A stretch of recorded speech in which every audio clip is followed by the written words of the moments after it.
ना कभी भागो और ना ही कभी रुके, बस हमेशा चलते रहें। यही एक विद्यार्थी का सफलता का मूल मंत्र है। एक विद्यार्थी जीवन में छोटी छोटी आदतें हमारे जीवन में बड़ा फर्क पैदा कर देती है। जब तक तुम दौड़ने का साहस नहीं जुटाओगे, तब तक तुम्हारे लिए प्रतिस्पर्धा में जीतना सदा असंभव बना रहेगा। जिस दिन एक सिग्नेचर ऑटोग्राफ में बदल जाए, तब मान लीजिए कि आप कामयाब हो गए। समय सीमित है, इसलिए इसे किसी और की जिंदगी जीकर व्यर्थ मत करो। एक हमारा भविष्य हमारे वर्तमान पर निर्भर होता है, इसलिए अपने लक्ष्य पर काम करो। विद्यार्थी को अपने विद्यार्थी काल में अपनी शिक्षा के अलावा भी कुछ नया नया सीखते रहना चाहिए, जिससे वह औरों से बहुत बेहतर बन सके। आप में शुरू करने की हिम्मत है तो आप में सफल होने के लिए भी हिम्मत है। सच्चाई वह दिया है जिसे अगर पहाड़ की चोटी पर भी रख दो तो बेशक रोशनी कम करे, पर दिखाई बहुत दूर से भी देता है। समस्या को पहली बार में सामना करने से मत डरो, क्योंकि सफल गणित भी जीरो से शुरू हुआ था। आपकी मेहनत आपको कभी निराश नहीं करेगी। जो स्कूल का दरवाज़ा खोलता है, वो जुर्म का दरवाज़ा बंद कर देता है।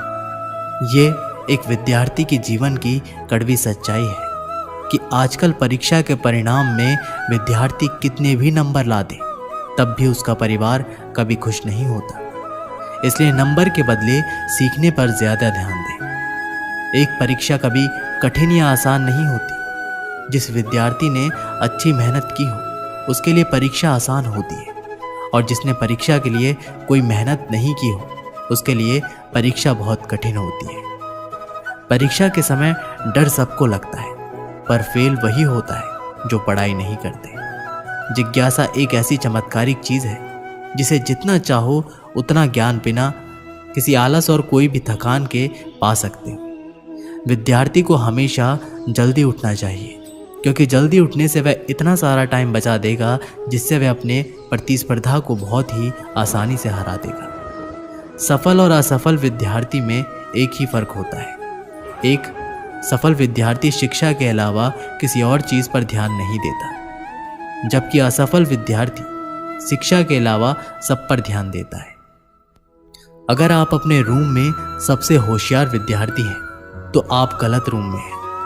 एक विद्यार्थी को हमेशा ये ध्यान में रखना चाहिए कि विद्यार्थी जीवन आराम का नहीं, पर मेहनत से विद्या प्राप्त करने का समय है।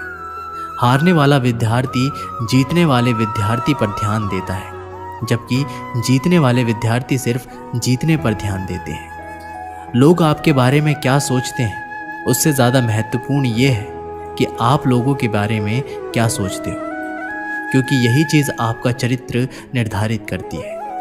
एक सच्चा विद्यार्थी वही है जो खुद को साबित करने में नहीं, लेकिन खुद को औरों से बेहतर बनाने में ध्यान देता है। अगर आपके सपने आपको नहीं डरा रहे हैं, आपको नहीं सोने दे रहे हैं, आपको खाने नहीं दे रहे हैं, तो आपके सपने सही में बड़े सपने हैं। पर ऐसा कुछ भी नहीं हो रहा है तो मान लीजिए वह बड़े सपने नहीं हैं। अपने अंदर सीखने का जुनून विकसित कीजिए। अगर आपने ये कर दिया तो आपको आगे बढ़ने से कोई भी नहीं रोक पाएगा। मूर्ख व्यक्ति को देने के लिए श्रेष्ठ प्रतिक्रिया मौन ही है। महत्वाकांक्षा के बिना बुद्धिमानी ऐसी ही है जैसे पर के बिना एक पक्षी। अगर आप वे नहीं कर रहे हो जो आपको पसंद है, इसका मतलब यह है कि आप अपना समय बर्बाद कर रहे हैं। अपने को परिस्थितियों का गुलाम कभी ना समझे। तुम स्वयं अपने भाग्य के विधाता बनो। एक दिन में नहीं होगा, लगे रहोगे तो एक दिन जरूर होगा। उठो, मुकाबला करो और जीतो। जीतने के लिए तुम्हें ना किसी की इजाज़त की ज़रूरत है और ना ही किसी की सिफारिश की।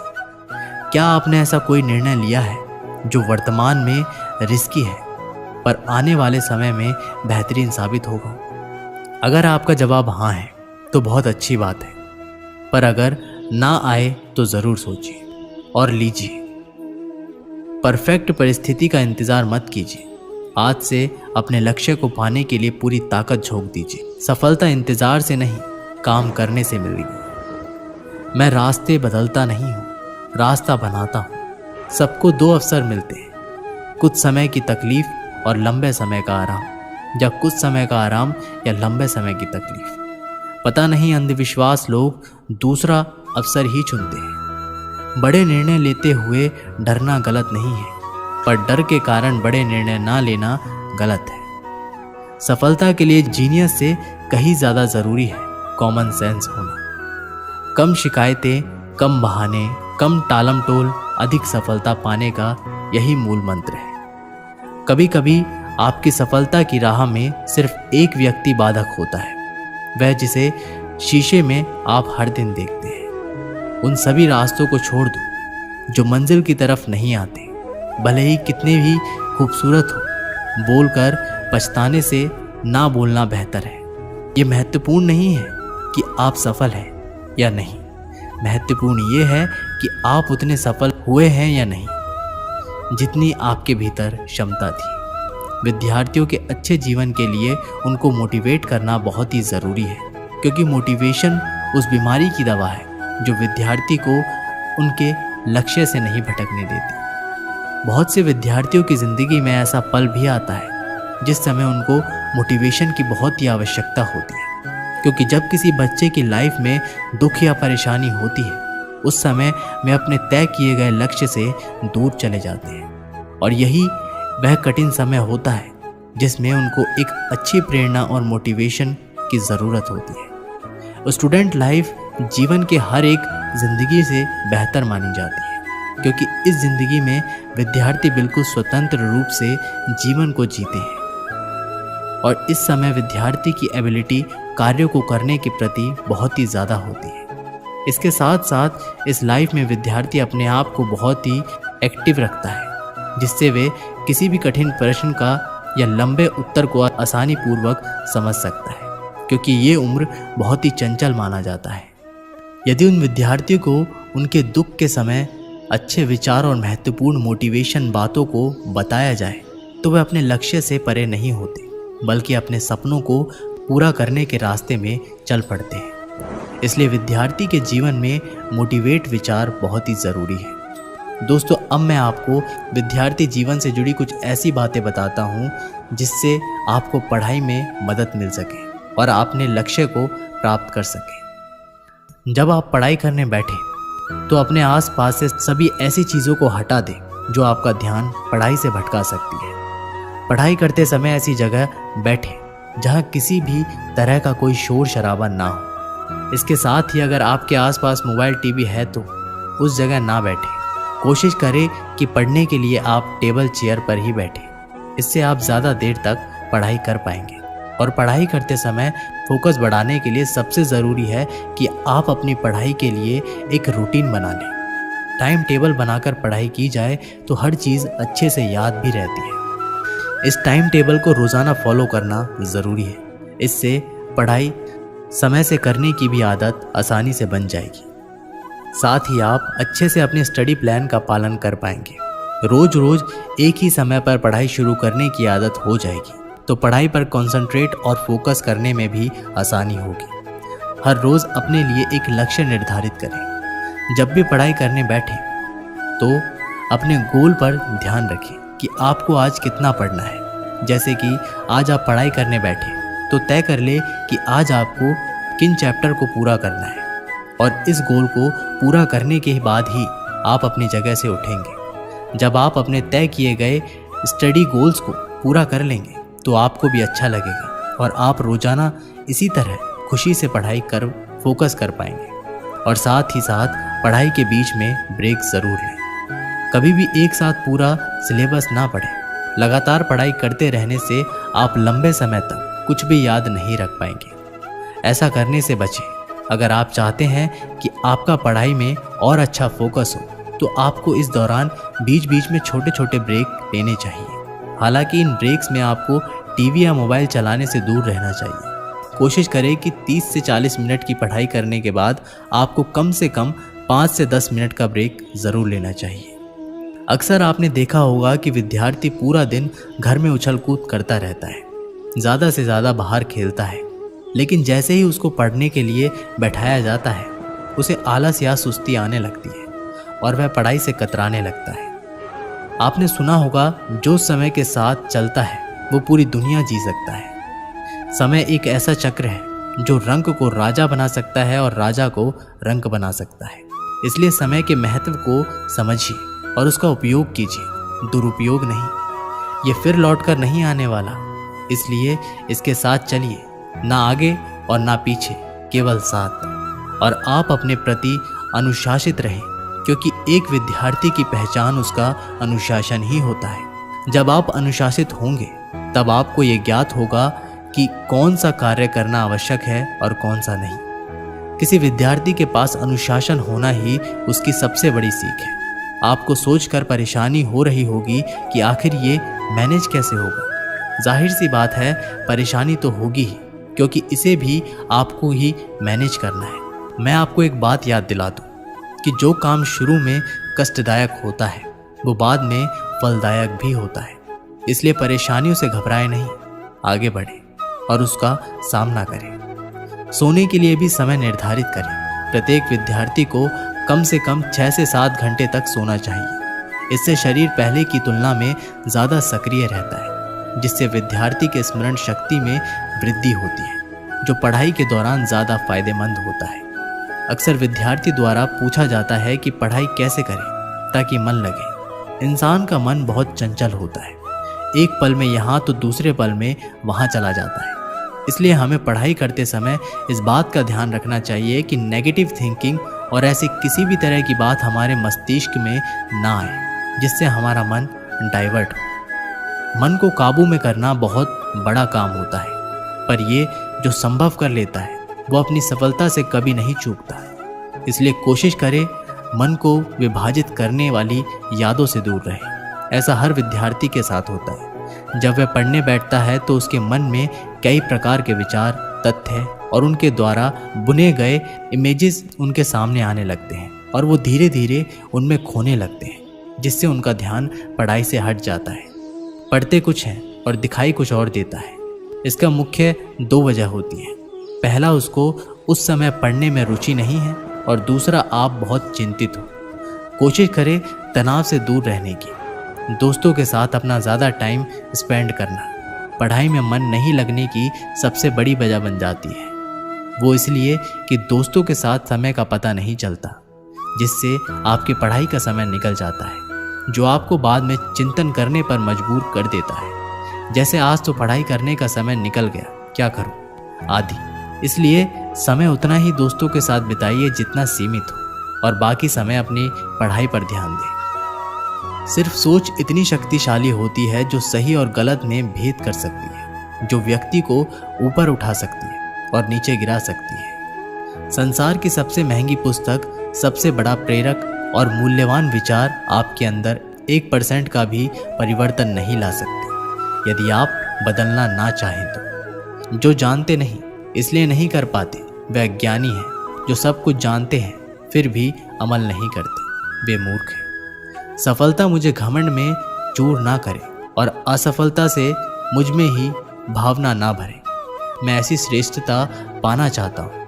कोई आपकी तभी मदद कर सकता है जब आप स्वयं अपनी मदद करना चाहते हैं। यदि हर सुबह नींद खुलते किसी लक्ष्य को लेकर आप उत्साहित नहीं हैं, तो आप जी नहीं रहे हैं, जिंदगी सिर्फ काट रहे हैं। दूसरों की मदद करते हुए यदि दिल में खुशी हो तो वही सेवा है, बाकी सब दिखावा है। आपके जीवन में कुछ ऐसी नियम जरूर होने चाहिए जिनसे आप किसी भी कीमत पर समझौता नहीं करेंगे। किसी भी व्यक्ति को ज़्यादा सुधारना चाहोगे वो आपका दुश्मन हो जाएगा। यदि जीवन में लोकप्रिय हो तो सबसे ज़्यादा आप शब्द का, उसके बाद हम शब्द का और सबसे कम मैं शब्द का उपयोग करना चाहिए। आपके पास एक ही जीवन है, इसे आप यूं ही बहाने बनाकर गुजार दें या संघर्ष करके उपलब्धियां हासिल करें और अपने जन्म को सार्थक करें। यही चुनाव आपका है। तब तक काम करो जब तक लक्ष्य हासिल ना हो। आज दुनिया में लोग परिस्थिति बदलने में लगे हैं, पर जब आपने मन स्थिति बदल दी तब परिस्थितियां अपने आप बदल जाएगी। इस दुनिया में आप ही हो जो आपके जीवन को बदल सकते हो। आप तभी सफलता को पाओगे अगर आपके सपने बहानों से बड़े हो जाएं। आप अपनी सफलता की आदतों से सफलता को हासिल कर सकते हैं। सफल होने के लिए लोगों का इंतज़ार मत कीजिए, क्योंकि लोगों के पास आपके लिए समय नहीं है। कुछ लोगों का सफल होने का सपना होता है, जबकि कुछ लोग सुबह उठकर उस काम पर करने लग जाते हैं। सबसे बड़ा रिस्क ना लेना है। आपका सबसे अच्छा दोस्त कभी नहीं चाहेगा कि आप उनसे बेहतर हो, इसलिए अपने आप को खुद ही बेहतर बनाने की कोशिश करनी चाहिए। एक सफल व्यक्ति फल को देखता है, जबकि असफल व्यक्ति फल को प्राप्त करने के लिए कितना दर्द सहना होगा उसे देखता है। एक मूर्ख व्यक्ति प्लान के जरिए एक बुद्धिमान व्यक्ति को भी हरा सकता है। आप कभी भी नदी में कूदे बिना उसकी गहराई का अंदाज़ा नहीं लगा सकते। जब लोग छोड़ दें, तब भी जीतने वाला व्यक्ति उसको छोड़े बिना उस पर लगा रहता है। यही जीतने वाले व्यक्ति और हारने वाला व्यक्ति में अंतर है। जीतने वाले और हारने वाले व्यक्ति में सिर्फ अंतर यही है, जीतने वाला जो करता है वो हारने वाला व्यक्ति करना नहीं मांगता। हार हारने वाले को हराती है, जबकि जीतने वाले को प्रेरणा देती है। अपने लक्ष्य को कभी भी किसी को मत कहें, उन्हें आपके परिणाम दिखाएं। नकारात्मक मन कभी आपको सफलता नहीं दे सकता। कोई भी इंसान उस सफल व्यक्ति के पीछे का संघर्ष नहीं देखता। अगर आपको आपके जीवन में या विद्यार्थी जीवन में सफल होना है, तो खुद से काम करने से पहले एक प्रश्न पूछें, क्या ये सही कार्य है या सरल कार्य? सफलता के लिए कोई एलिवेटर नहीं है, आपको अपने आप ही सीढ़ियाँ चढ़नी होंगी। 5 AM, इसे अभी लिख दो, क्योंकि यही समय है जब सफल विद्यार्थी जागता है या सोने जाता है। 3 चीज़ों को बदलो, बहानों को अपने प्रयत्नों से, आलस को निश्चय से और समस्या को मौके से। परिवर्तन उसे मत दो, क्योंकि ये एक चीज़ है जो आपको सबसे जल्दी आगे ले जा सकती है। परिवर्तन और संघर्ष से सिर्फ एक कायर इंसान ही डरता है, सफल और हिम्मत वाला व्यक्ति नहीं। अनुशासन ही सिद्धि और लक्ष्य को जोड़ने वाला पुल है। आपको सफलता चाहिए तो आपको उसकी कीमत के लिए भी तैयार रहना होगा। अगर आपको सफल होना है, वह आपको विद्यार्थी जीवन में हो या फिर आपके जीवन में, तो सिर्फ 2 शब्द जान लीजिए, और वो है अभी जो करना है वो अभी काम करें। प्रश्न पूछना और उसका जवाब जानने के लिए चेष्टा करना, वो एक विद्यार्थी का एक विशिष्ट लक्षण है। अपने स्वास्थ्य पर ध्यान देना मत भूलें, क्योंकि ये वही चीज़ है जिसे आप अपने लक्ष्य पर पहुंच सकते हैं। अपने आप को कमज़ोर मानना ही सबसे बड़ी कमज़ोरी है। हमें समुद्र की तरह बनना चाहिए, जैसे उसमें हजारों नदियां जाने के बावजूद भी उसके स्वभाव में कोई परिवर्तन नहीं होता। उसी तरह हम भी कितने भी सफल हो जाएं, हमारा स्वभाव को जिसने आपको इतना सफल बनाया, उसको कभी भी भूलना नहीं चाहिए।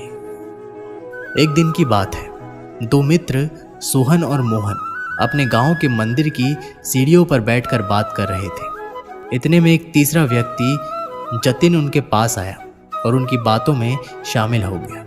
तीनों दिन भर दुनिया जहां की बातें करते रहे। कब दिन ढला, कब शाम हुई, बातों बातों में उन्हें पता ही नहीं चला। शाम को तीनों को भूख लग गई। सोहन और मोहन के पास क्रमशः 3 और 5 रोटियां थीं, लेकिन जतिन के पास खाने के लिए कुछ भी नहीं था। सोहन और मोहन ने तय किया कि वे अपने पास की रोटियों को आपस में बांटकर खा लेंगे। जतिन उनकी बात सुनकर प्रसन्न हो गया, लेकिन समस्या ये खड़ी हो गई कि कुल 8 रोटियों को तीनों में बराबर कैसे बांटा जाए। सोहन इस समस्या का समाधान निकालते हुए बोला, हमारे पर कुल 8 रोटियां हैं। हम इन सभी रोटियों के 3-3 टुकड़े करते हैं। इस तरह हमारे पास कुल 24 टुकड़े हो जाएंगे। उनमें से 8-8 टुकड़े हम तीनों खा लेंगे। मोहन और जतिन को ये बात जच गई और तीनों ने वैसा ही किया। रोटियां खाने के बाद वे तीनों उसी मंदिर की सीढ़ियों पर सो गए, क्योंकि रात काफ़ी हो चुकी थी। रात में तीनों गहरी नींद में सोए और सीधे अगली सुबह ही उठे। सुबह जतिन ने सोहन और मोहन से विदा ली और बोला, मित्रों, कल तुम दोनों ने अपनी रोटियों में से तोड़कर मुझे जो टुकड़े दिए, उसकी वजह से मेरी भूख मिट पाई। इसके लिए मैं तुम दोनों का बहुत आभारी हूँ। यह आभार तो मैं कभी नहीं चुका पाऊंगा, लेकिन फिर भी उपहार स्वरूप मैं तुम दोनों को सोने की ये 8 गिन्नियाँ देना चाहता हूँ। ये कहकर उसने सोने की 8 गिन्नियाँ उन्हें दे दी और विदा लेकर चला गया। सोने की गिन्नियाँ पाकर सोहन और मोहन बहुत खुश हुए। उन्हें हाथ में लेकर मोहन ने बोला, जाओ मित्र, ये 8 गिन्नियाँ आधी आधी बांट ले। तुम 4 गिन्नी लो और 4 गिन्नी मैं लेता हूँ। लेकिन मोहन ने ऐसा करने से इनकार कर दिया। वह बोला, ऐसा कैसे? तुम्हारी 3 रोटियां थी और मेरी 4।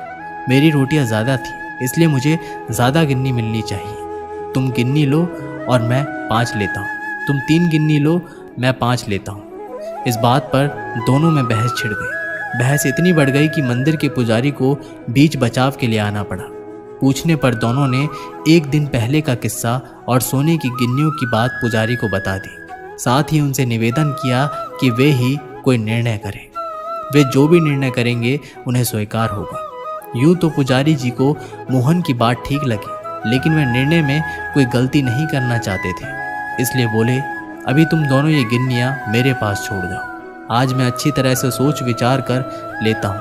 कल सुबह तुम लोग आना, मैं तुम्हें अपना अंतिम निर्णय बता दूंगा। सोहन और मोहन सोने की गिन्नियाँ पुजारी जी के पास छोड़कर चले गए। देर रात तक पुजारी जी गिन्नियों के बंटवारे के बारे में सोचते रहे, लेकिन किसी उचित निष्कर्ष पर नहीं पहुंच सके।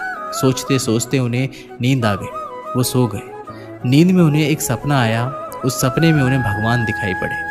सपने में उन्होंने भगवान से गिन्नियों के बंटवारे के बारे में पूछा तो भगवान बोले, सोहन को 1 गिन्नी मिलनी चाहिए और मोहन को 7। ये सुनकर पुजारी जी हैरान रह गए और पूछ बैठे, ऐसा क्यों प्रभु?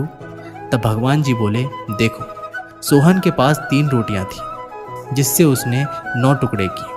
उन 9 टुकड़ों में से 8 टुकड़े उसने खुद खाए और 1 टुकड़ा जतिन को दिया।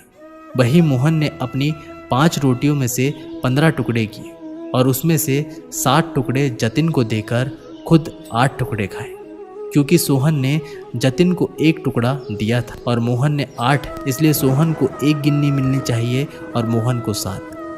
पुजारी जी भगवान के इस निर्णय पर बहुत ही प्रसन्न और उन्हें कोटि कोटि धन्यवाद देते हुए बोले, प्रभु, मैं ऐसे न्याय की बात कभी सोच ही नहीं सकता था।